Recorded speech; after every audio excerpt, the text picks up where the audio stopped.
Әнкарада 13 сәгать. Исәнмесез, мөхтәрәм тыңлаучылар. Бүген 2025 елның 8 июль сишәмбе көне. Сез турыдан-туры эфирда Төркия авазы радиосының татар телендәге тапшыруларын тыңлыйсыз. Безнең программа 16 метрлык кыска дулкынның 17615 кГц яшьлегеннән 42 дәрәҗә көнчыгыш юнәлешендәге Түрксат 3А һәм Түрксат 4А иярченнәре белән 3 тапкыр www.trtdinla.com интернет адресы аша һәм кесә телефоннарының Динлә тыңла кушымтасыннан Вот Ис радио каналыннан тапшырыла. Тапшыруларыбызның кабатлавын Казан вакыты белән сәгать кичке 8 яртыда интернет һәм иярчен аша Вот Вес радио каналыннан тыңлый аласыз. Тапшыруыбызның бүгенге чыгарылышында соңгы хәбәрләрдән соң Татарстан хәбәрләре программасы белән буларны беләсезме язмасын тәкъдим итәрбез.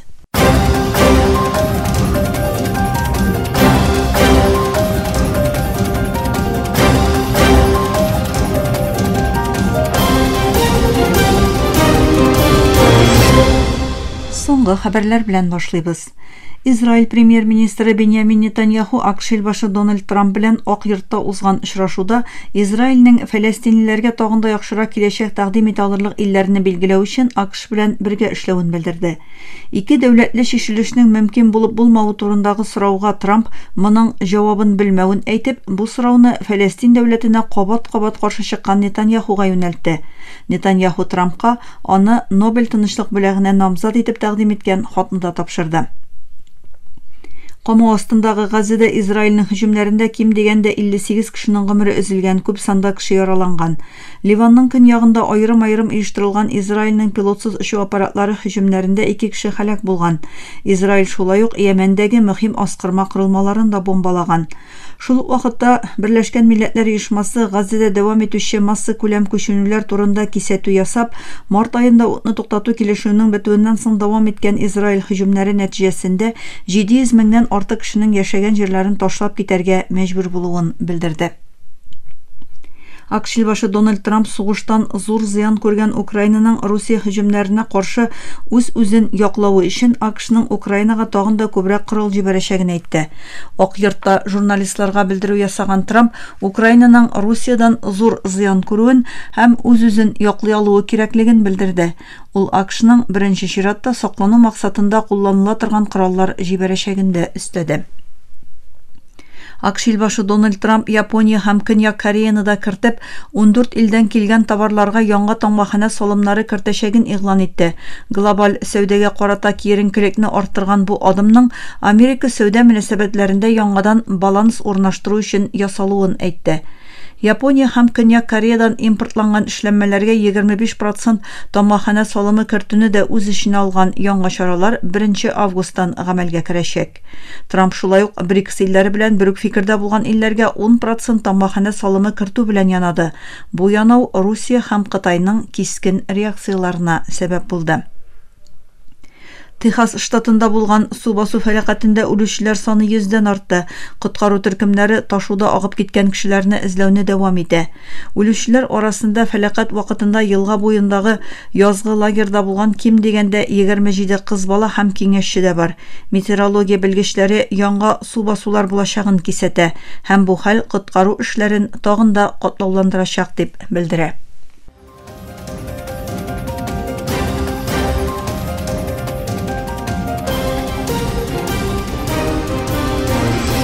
Төркия авазы дулкыннарында соңгы хәбәрләр тыңлыйсыз. Төркия тышкы эшләр министры Хакан Фидан Бразилиянең Рио-де-Жанейро каласында уздырылган БРИКС саммиты кысаларында Русия тышкы эшләр министры Сергей Лавров белән очрашты. Дипломатик чыганаклар белдергәнчә, дүшәмбе көнне үткән бу очрашуда Фидан һәм Лавров ике яклы сәяси һәм икътисади мәсьәләләр, шулай ук энергетика өлкәсендәге хезмәттәшлек турында сүз алып барды. Министрлар шулай ук төбәктә Израильнең арта баручы агрессивлыгы тудырган куркынычлар, Газадагы соңгы вакыйгалар, Иранның атом төш эшчәнлекләре һәм Әфганстандагы вазгыять кебек региональ мәсьәләләр турында фикер алышты.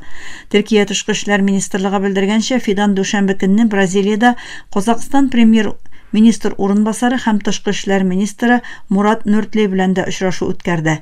2 көн дәвам итәчәк БРИКС саммиты якшәмбе көнне башланды. Саммит глобаль иминлек, идарә реформасы һәм глобаль дәрәҗәдә хезмәттәшлек темаларын карау өчен алдынгы үсеп килүче ил икътисадлары лидерларын очраштырды.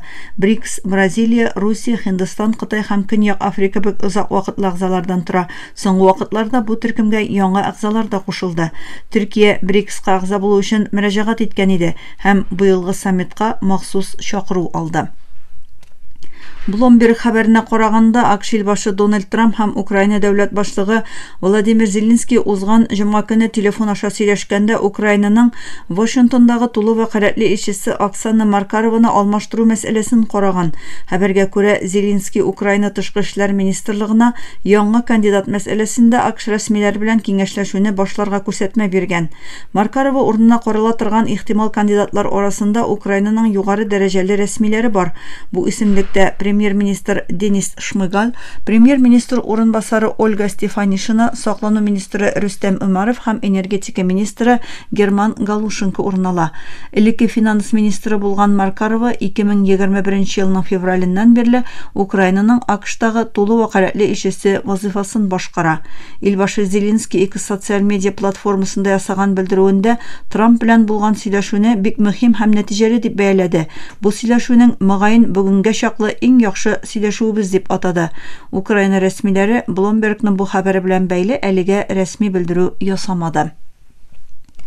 Көньяк Корея мәхкәмәсе Юнны сак астына алу талабы белән бәйле утырышны 9 июльдә үткәрәчәк. Декабр аенда Юнның хәрби хәл игълан итүен тикшерүче махсус прокурорлар төркеме аны сак астына алу өчен Сеул үзәк төбәк мәхкәмәсенә мөрәҗәгать итте. Мәхкәмә вәкаләтлесе дүшәмбе көнне белдергәнчә, Сеулдагы мәхкәмә чәршәмбе көнне махсус прокурорларның Көньяк Кореяның элекке дәүләт башлыгы Юн Сок Елне кулга алу талабын карау өчен утырыш планлаштыра. Юнның декабрда хәрби хәл игълан итүен тикшергән махсус прокурорлар төркеме Сеул үзәк төбәк мәхкәмәсенә аның вазифасын начар максатларда куллану һәм гадаләткә киртә кую гаепләре белән кулга алуны таләп итте. Юн гыйнвар аенда үзен сак астына алуныга киртә куйган илбашы тән сакчыларын эшкә керештерүдә гаепләнә. Ул соңыннан кулга алынган, ләкин 52 көннән соң техник сәбәпләр аркасында иреккә җибәрелгән иде. Июньдә яңа лидер Ли Чжэмен сайланганнан соң тикшерү башлаткан махсус прокуратура кыска вакыт дәвам иткән хәрби хәл белән бәйле баш күтәрү гаебе белән хөкемгә тартылган Юнга карата яңа гаепләрне тикшерә. Җирле мәгълүмат чаралары хәбәр иткәнчә, сак астына алу боерыгы таләбе Юнның качу куркынышы һәм дәгъвасы белән бәйләнешле шаһитларга тәэсир итү ихтималын күздә тотып бирелгән. Юнның адвокатлары аңа юнәлтелгән гаепләүләрне кире каккан. Мөхтәрәм тыңлаучылар, сез Төркия авазы дулкыннарында соңгы хәбәрләр белән таныштыгыз.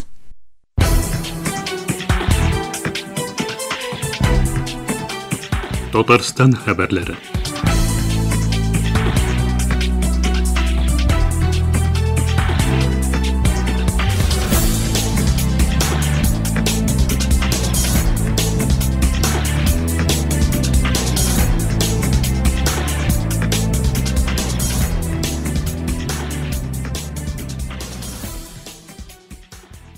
Татарстан рәисе Рөстәм Миңнеханов республика халкын бүген 8 июльдә билгеләп үтелә торган гаилә, мәхәббәт һәм тугрылык көне белән котлады. Гаилә, мәхәббәт, тугрылык, үз нәселеңне дәвам итәргә омтылу, якыннарыңны кайгырту, аларга ихтирамлы күрсәтү, чыгышына һәм инануларына карамастан, һәр кешегә дә бер үк дәрәҗәдә якын һәм кадерле булган, һич кайчан асылын җуймас рухи әхлакый хәзинәләр ул. Нәкъ менә алар тотрыклы җәмгыятьнең нигезен тәшкил итә. Буыннан буынга тапшырыла килеп, безнең уртак иминлегебезне тәэмин итү өчен бәрәкәтле җирле хезмәтен үти. Дөнья мәдәнияты хәзерге заманда катлаулы үсеш чоры кичерә. Бу гадәти булмаган шартларда гаилә безнең төп таянычыбыз булып тора.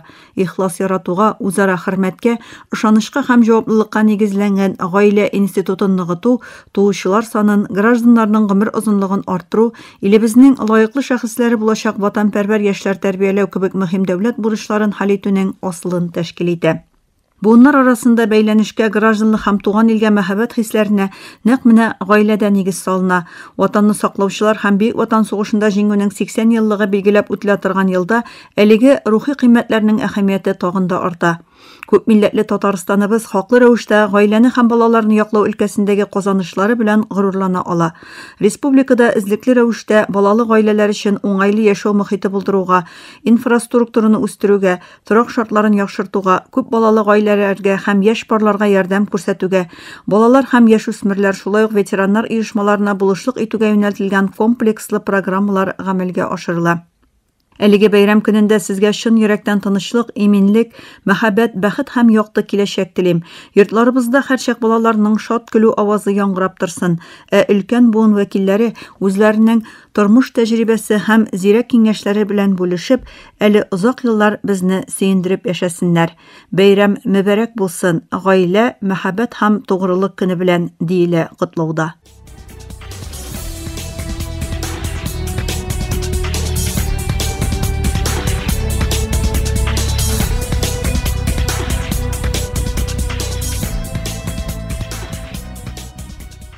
7 июльдә Татарстанда бөтен гаилә белән сайлауларга бәйгесе башланды. Проект Татарстан Республикасы Үзәк сайлау комиссиясе белән Министрлар кабинеты каршындагы ЗАГС идарәсе ярдәмендә гамәлгә ашырыла. Узган ел конкурста күп балалы гаиләләр катнаша алай дигән идек. Хәзер һәр гаиләгә катнашырга мөмкин. Алар сайлауга барырга һәм тавыш бирергә әзерләнүләре турында сөйләргә тиеш була дип белдерде Үзәк сайлау комиссиясе башлыгы Андрей Кондратьев. Бәйгедә катнашу өчен үз гаиләң турында 1 минутлык ролик төшерергә кирәк. Бу гаилә һәм аның сайлаулар системасына, сайлауларда катнашуга мөнәсәбәте белән таныштыру өчен эшләнелә. Роликны безнең гаилә сайлауга бара дигән сүзләр белән төгәлләргә кирәк диде Андрей Кондратьев. Видеоролик Татарстан Республикасы Үзәк сайлау комиссиясенең рәсми сайтына җибәрелергә тиеш. Аларны махсус комиссия бәяләячәк. Август азагына кадәр бәйгегә йомгак ясалачак. Узган ел бу бәйгедә 50-гә якын гаилә катнашкан. Искәртеп узабыз, 14 сентябрьдә Татарстанда республика рәисен сайлау узачак. Шулай ук Мәләкәс округы буенча Татарстан Республикасы Дәүләт Советына өстәмә депутат һәм 7500-дән артык муниципаль депутат сайланачак.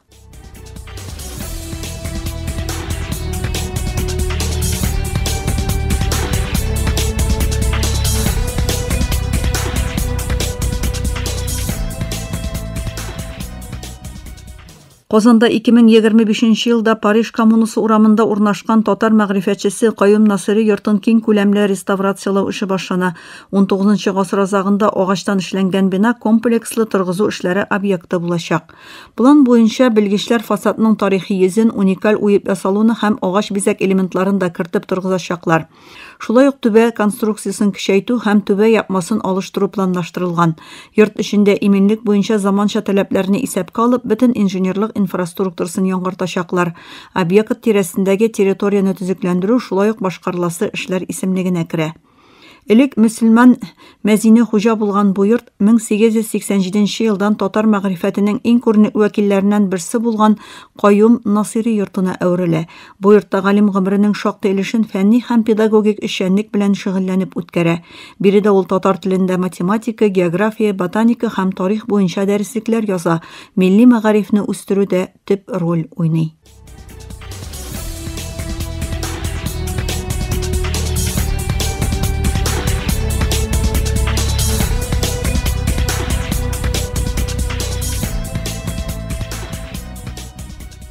Туристларга уңайлы булсын өчен Татарстан башкаласында туристлык порталы эшли башлады.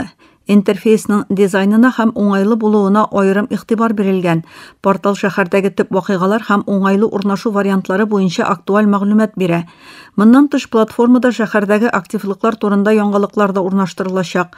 Анда шулай ук онлайн картада визуализация белән тематик маршрутлар бүлеге дә бар. Моннан тыш шәхси кабинетта үз юл күрсәткеченең функциясы да яхшылап уйланылган. Цифрлы платформа 3 телдә рус, татар һәм инглиз телләрендә эшли. Гомумән алганда, быелның 1-5 аенда Казанга 2 миллион 300 меңнән артык турист килгән. Тапшыруда Татарстан рәисенең матбугат хезмәте һәм Татар информ хәбәр агентлыгы язмалары кулланылды.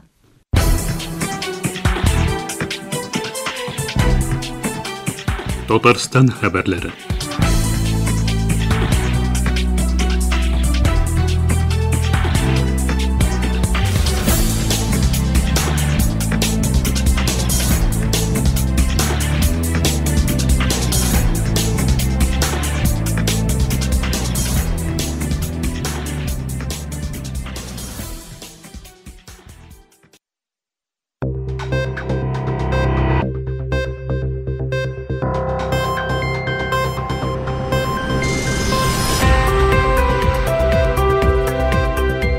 Bularni bilesizmi?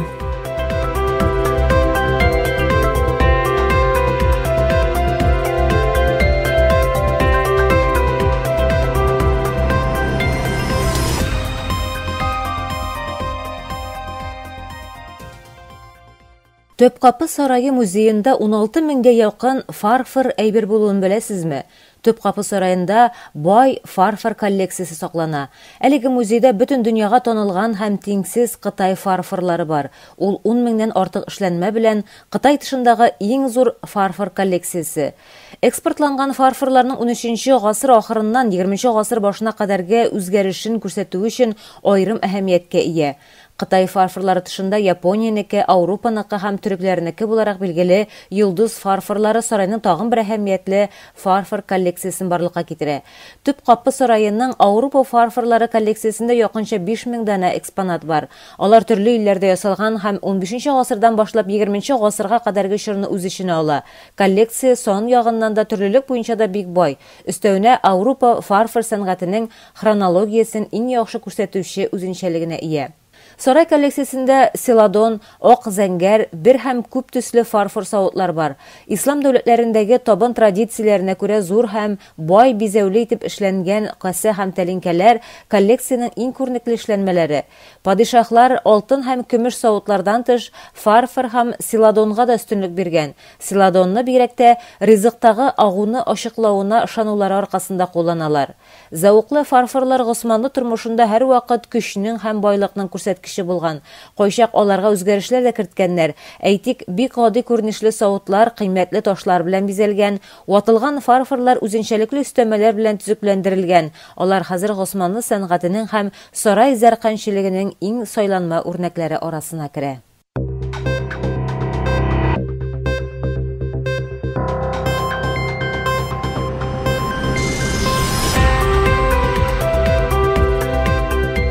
Bularni bilesizmi?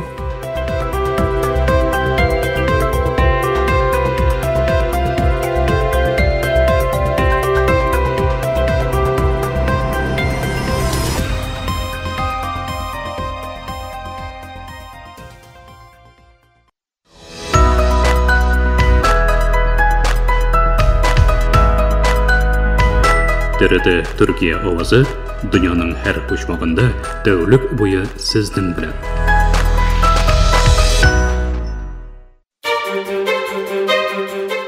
Burası Türkiye'nin Sesi Radyosu. This is the voice of Turkey. Hier ist die Stimme Türkiye's. Ici TRT, Radio La Voix de Türkiye. اینجا آنکارا، رادیو صدای ترکیه. هنا إذاعة صوت تركيا. Danışır Türkiye'nin Sesi Radyosu. Ovdi Radyo Glas Türkiye. Türkiye'nin Sesi Radyosu. Qui è la radio La Voce della Turquía.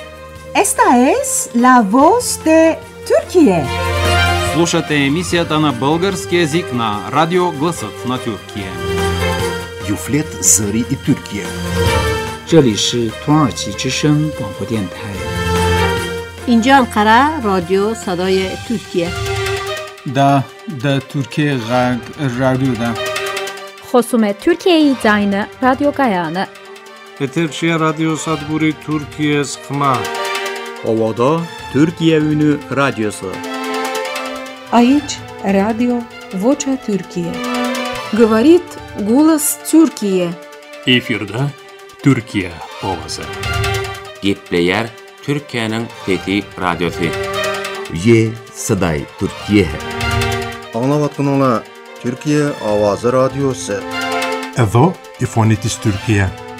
Ovdi Radyo Glas Türkiye. Kita Radio Muria Türkiye. Ini adalah Radio Suara Turkiye. Hii ni idhaa ya Kiswahili, sauti ya Turkiye. Este es Radio Voz de Turkiye. こちらはトルキエの声ラジオです。 Zborova Glasot na Türkiye. Efirde Türkiye Ovazı Radyosu. It Türkiye hangi radyoya? Ovdi Radyo Glas Türkiye. Türkiye Ünü Radyosu. Burası Türkiye'nin Sesi Radyosu.